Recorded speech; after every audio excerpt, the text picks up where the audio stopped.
បេះដូងដ៏ស្អាតស្អំមិនធ្លាប់មានស្នេហាមិនធ្លាប់ជួបការឈឺចាប់តែនៅពេលនេះឈឺស្ទើរស្លាប់បាំងតែមនុស្សបោកចិត្តខ្លាចហើយស្នេហារៀងនឹងការឈឺចាំឈឺស្ទើរស្លាប់ពីបាទ្រាំ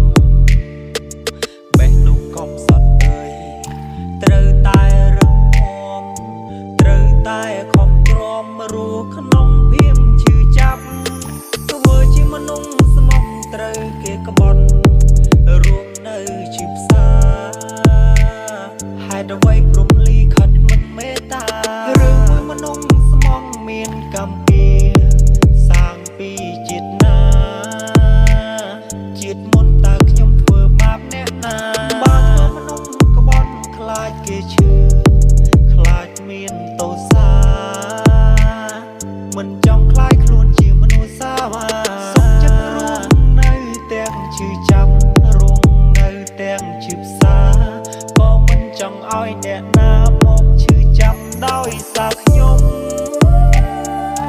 Welcome to Mr. Aaron on the mix.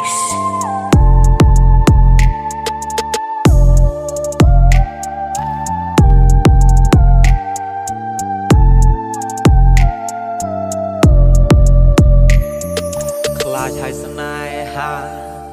រៀងនឹងការឈឺចាំឈឺស្ទើរស្លាប់ពីបាទ្រាំបេះដូងកំសត់អើយត្រូវតែរឹងមាំត្រូវតែខំក្រមរស់ក្នុងភាពឈឺចាប់